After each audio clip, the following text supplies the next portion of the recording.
Damn, Yoshida, just dropping all the secrets for us, aren't ya? I'm not gonna lie. This is not something normal that we would see from a guy over in Japan when it comes to leaving his work and everything. This is kind of almost frowned upon for the most part. But Shuhei Yoshida has come out with tons of interviews after 31 years of being at PlayStation. And he's kind of just dropping secrets left and right. Some of them make a lot of sense. I mean, especially if you just, think about it for a couple of minutes. Others parts of it, though, it's just kind of like, oh, damn, geez, what the heck is going on? So there is a lot of stuff that has been said over the last week and a half to almost 2 weeks when it comes to Shuhei Yoshida. Great guy. I actually got to meet him once. I doubt he remembers me or anything. It was at the indie area within the Tokyo Game Show. I shook his hand for a couple of seconds, said hi, and that was about it. So, but regardless, this guy is pretty well known within the gaming space. He's well liked. He's a very down to earth type of guy and everything. But again, a lot of stuff has been released / talked about ever since he officially left PlayStation, again, after 31 years. And keep in mind, this guy used to be near the top when it came to PlayStation, and then he got moved over to the indie area after PlayStation was not exactly doing the greatest there and everything. And then again, this last week and a half to 2 weeks, whether it was talking with Last Stand Media or who was it? Greg's Funny or whatever his name is. I don't remember off the top of my head. But regardless, he's been dropping a lot of really interesting information. So there's a lot of stuff to go here. So check the timestamps down below if you want to know exactly what these are. But I'm gonna go through the big ones that I personally found myself, and then I want to go over each one very quickly, just bit by bit. So one of probably the most interesting ones to start off with first was that when it came to Japan studio closing, if you guys don't remember, that was closed a while ago, and then actually a good chunk of that team was then put into the team that made Astrobot, which, funny enough, to go on to win Game of the Year and everything like that. But basically, the former PlayStation executive said that the market became really difficult for Sony Japan, which contributed to the studio's closure, especially within the AA market.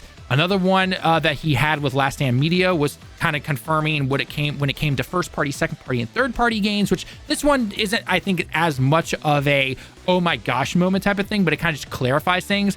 First party is basically Sony owned IP published by Sony Interactive Entertainment, including Sony IP games developed by external companies. Second party is games funded / co-founded and published by Sony, but the IP is not owned by Sony. And then third-party exclusive is exclusive titles not published by Sony, PlayStation, referred to as partner titles. So that's just another thing right there. Another thing that was interesting was the fact that he actually got to play The Last of Us online and actually thought it was great, which is the complete opposite of what we heard when it came to the rumors and everything about how Bungie came in and kind of looked at it and said, yeah, this isn't really going to work. Where in reality, it turns out that Bungie more kind of along the lines just basically said, okay, just know this is what you're gonna have to do for a live service. And then Naughty Dog was like, oh, but then we couldn't make our other games that we want to make. And they're like, well, you gotta pick one. So, which does line up more with their initial statement when they did cancel this game flat out. But it also is, a lot of people are obviously asking well, why couldn't you have a separate team work on this and let the main Naughty Dog guys work on, in this case, the Intergalactic Stellar game or whatever that's coming out. So that's something right there. And then obviously we had a lot of different little snippets and everything when it came to just him reflecting on his last 31 years. But one quote that made the rounds for quite a while was the fact that Jim Ryan at the time, when he was CEO, basically came up to Shuhei and was like, and I'm paraphrasing here, and again, this was just a headline that went around. This is just a headline, okay? Was basically like, either leave or go down to the indie scene, essentially, is what he did. And then Shuhei eventually, a day or two later, came out to clarify and basically said, he wanted to go down to that area because, back during then, PlayStation was kind of looked down upon about not really caring about indies and everything. So when he did that, it actually turned out really well for them. And we even got to see some of the work that he worked when it came to things like even Stellar Blade, where he went and he talked with the team working on Stellar Blade at the time over in South Korea. And Stellar Blade turned out to be a really big hit and success. So, and it's now even coming to PC. So, but when everyone saw that headline, we're just like, I mean, yeah, maybe he didn't literally come up to you and give you that ultimatum right there. But at the same time, it wouldn't surprise me if kind of was the case right there. So again, I wouldn't be surprised if we see more things going forward when it comes to a lot of the stuff that Shuhei is going to talk about, whether it's in interviews or anything like that. But it does kind of paint a interesting picture when it comes to PlayStation. I'm just going to use that word right there. But joining me as always is our very own Lemon. Lemon, lots of stuff obviously I just talked about. I know it's kind of maybe gargling up the brain a bit there.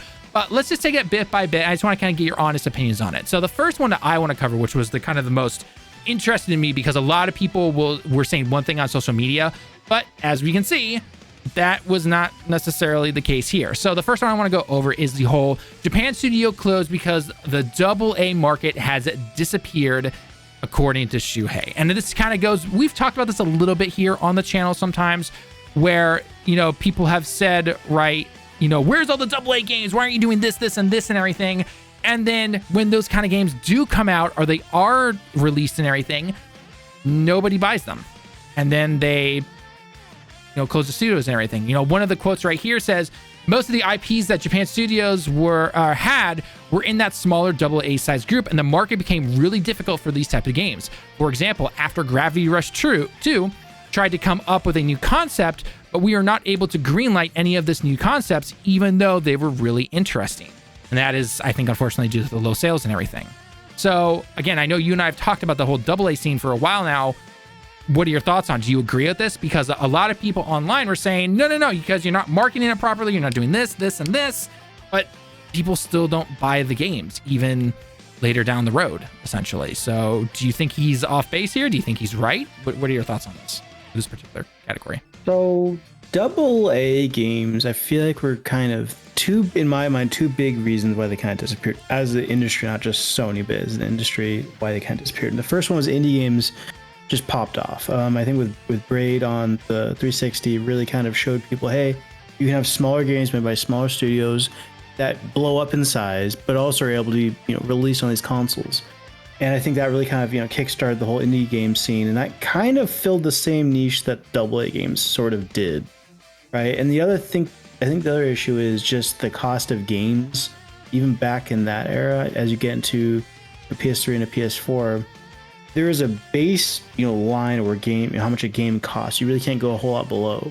And I think with AA games, the cutoff in which, how worth it is it for them to make these games versus either pushing them to indie or pushing them to AAA, I think was pretty narrow. So indie games got, bigger and bigger and bigger, and AAA games got bigger and bigger. But in terms of budgeting, I don't think AA really made sense anymore.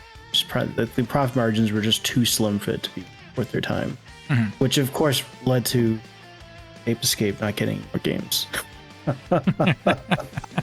I think if we want AA games to come back, I think indie games are kind of filling that AA space pretty well. Like the bigger indie games, like your Hades and stuff, I think it's kind of AA in my mind at this point. So I think that's kind of where it should be at. I think Sony should have like an indie section of their company for all these crazy ideas. I think that would probably do them work. Just because indie games, like Blatro, there's no way that game costs that much to make, but it's selling like gangbusters. Are you telling me Sony couldn't get some rookie devs out of school, throw them like, hey, just have a game jam, see some cool ideas, make them small teams, and then throw them out the door? Like that seems like a good idea, and I don't know why you don't see that more often. I think Nintendo at this point is probably the only company that's really pushing any innovation like that. I think Sony and Microsoft I don't really know if Microsoft would care about that anymore, but Sony could potentially do that. And then they could, like we saw with Astrobot, these games pop off, they get really big. Maybe then they can get bigger and bigger and bigger budgets for their sequel. Right, exactly. I don't know. And I'm not going to lie, I honestly thought you said grab a bunch of people out of school and just throw them into a closet and get to work. Yeah, throw them in a closet, get them just smacking their hands with keywords. You'll get something out of them. You'll get something out of it. You will not be able to leave this goddamn closet until I see some goddamn games coming out of here. Too true on that one. Too true. All right, then stepping over. Okay, so bottom line, yeah, it's kind of the same stuff we talked about when it comes to AA. Unfortunately, the indie scene seems to basically have filled that gap for right now, and hopefully eventually we do start to see things with hopefully the success of Astrobot. Maybe we will see these other older IPs come out, make a return in some form or fashion, whether it's, again, they hire a small team like you just mentioned and they give them the IP to Ape Escape or something like that, right? And just make it small. And if it does well, then that is your chance right there, gamers, to vote with your wallets. So, hopefully we get to see something like that. But moving on over to something that technically should have been bigger, but then got canceled and everything, was so if you remember, obviously, when The Last of Us Online, now granted, I know you and I didn't really play The Last of Us 1 online or anything like that, and it wasn't really in our top, like, big picks or anything like that. But at that time, though, when it did get canceled, it was all that rumors going around, or the talk about how Bungie came in, because it was right after they got bought by Sony. Bungie came in and was like, hey, this isn't really going to work, essentially. And then a little bit later, they had it officially canceled on their official page and everything when it came to Naughty Dog. But then Yoshida comes out and is like, yeah, I got to play it, and it was actually great. But then we found out a little bit more details, essentially saying that, yeah, it was good, but when the team found out that they'd have to be working on just that and not be able to work on other games, they're like, oh, yeah, we want to be able to make this. There's even a quote here saying, the idea for The Last of Us Online came from Naughty Dog, and they really wanted to make it. But Bungie explained to them what it takes to make a live service game. And Naughty Dog realized, oops, we can't do that. If we do, we can't make Intergalactic the Herald Prophets. So that was a lack of foresight. Now, can I just quickly say right here before I get your personal opinion on this, Lemon, that if Intergalactic does not do well, I know Naughty Dog's got their name and everything, but if that game does not do well, the amount of people going online being like, I wonder how good that The Last of Us Online game would have been. But anyway, what are your thoughts on this? Going back to when we initially heard that it sounded like Bungie was the one standing in the way of this game coming out, and then they eventually canceled it. Granted, they did say themselves, Naughty Dog, that they did not want to, or they wanted to work on other games, and only working on this was not going to allow that. To come find out that it actually is it probably looks pretty good. I mean, Yoshida, he knows games. I mean, he's definitely greenlit a lot of games that have done pretty well overall. But Naughty Dog still said no. They didn't even try to hire a separate team to work on it after getting it released. So what are your thoughts there? I mean, you kind of hit the nail on the head. I was about to say the exact thing you just said. There's zero reason why Sony couldn't have had their usual any developer in this case, have their groundswell of employees working on a game. When it ships, they reduce the headcount. That's kind of what you do with any project, games or otherwise. I have zero idea as to why they wouldn't do this well when the game gets released, or at least 1.0, and then ship it to a different company. Give it to a support company or something. Give it a Blue Point. You have all these other teams that could have been working on it. They said, no, let's cancel it instead. So that's literally just lost money at that point. Right, seemed like such a fumble to me as to why they didn't at least keep going with it. If the story's true that Bungie's like, yeah, it's gonna kind of take over your whole studio, you'd think, maybe the studio heads at Naughty Dog would be like, oh, we don't want that. We want to keep making our own games. They would then let that one go up the chain, and the higher ups at Sony would hear that. Oh, okay. Well, maybe we can, pivot a chunk of the team working on it into making a new studio to support this game. Right. This seems like an absolute blunder upon management at Sony, which we've been seeing them doing nothing but L's for the last 5 years. I mean, at this point, we're in Ken Kutaragi levels of ego, and we're seeing them tumble so much harder than they did with the PS3 launch. This is ridiculous. If Microsoft wasn't fucking around, this would be devastating. Absolutely devastating. Yeah. So I'm so sure. I think this was an absolute fumble. I think we should have seen this game come out, and we didn't because someone done goofed. And this can actually lead into the final bit here, but part of me kind of imagines that the reason they didn't do that is maybe because Jim Ryan was just like, I already approved all this money to get you making this game. I'm not gonna hire another team, even though they spent millions of dollars on Concord. But again, we've beaten Concord to death at this point. But it basically tells me that management or whoever was at the higher end either, whether if it was at Naughty Dog management levels, was saying, no, only we can work on Naughty Dog games, or it was even higher management within PlayStation saying, no, we don't have the money to do that. And so it was like, either work on this or cancel it, essentially, is what I'm hearing when it comes to this type of stuff.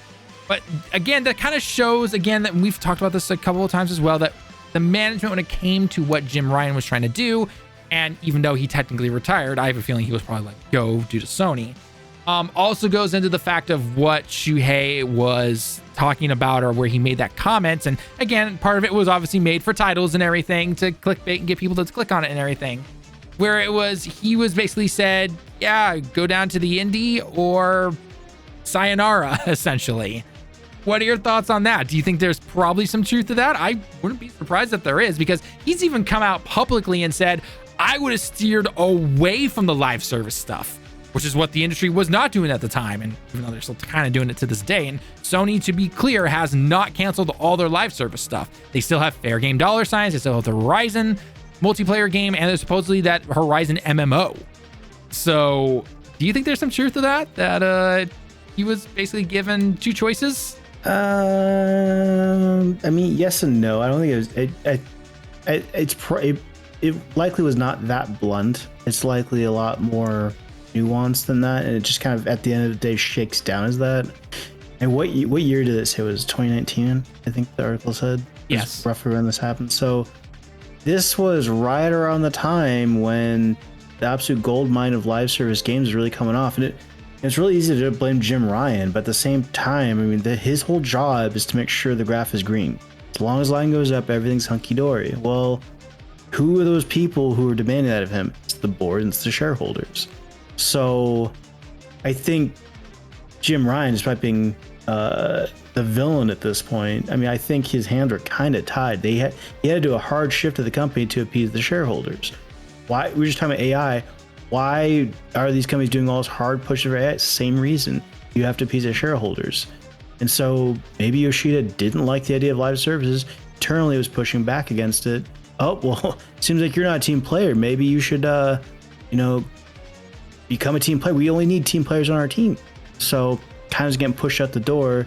And Yoshida maybe was given that out of go back to indie. You can go there, looking backwards, not looking forward at live service games.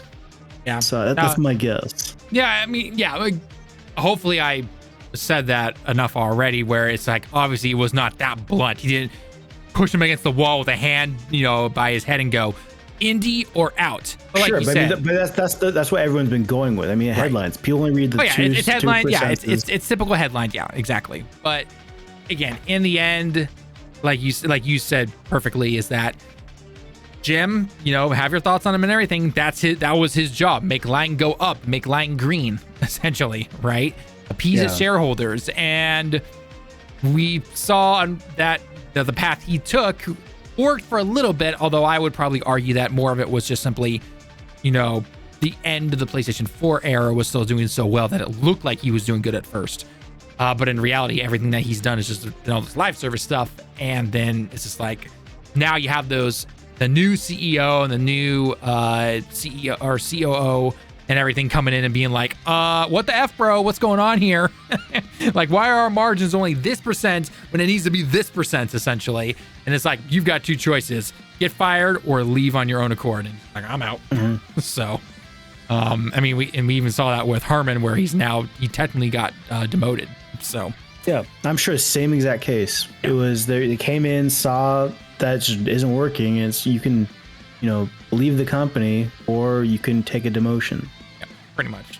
It's just it is a little, it's obviously sad to see Shuhei go. I mean, the dude, again, he did so much for not only the indie scene but getting smaller teams working with PlayStation to then get us and see other games. Again, the most popular one or the most well-known one would be something like Stellar Blade.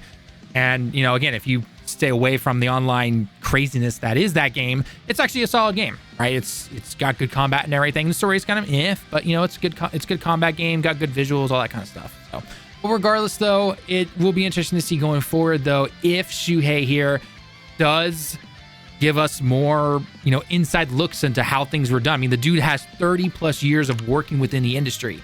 He's got some knowledge, so we'll have to wait and see what's going to happen. Does he get picked up? Does he officially just go into retirement forever after a while? Or, does he work somewhere else? It's hard to say. I mean, he's not old or anything, but he's definitely not in his 20s or anything. So we'll have to see how it goes and everything like that. So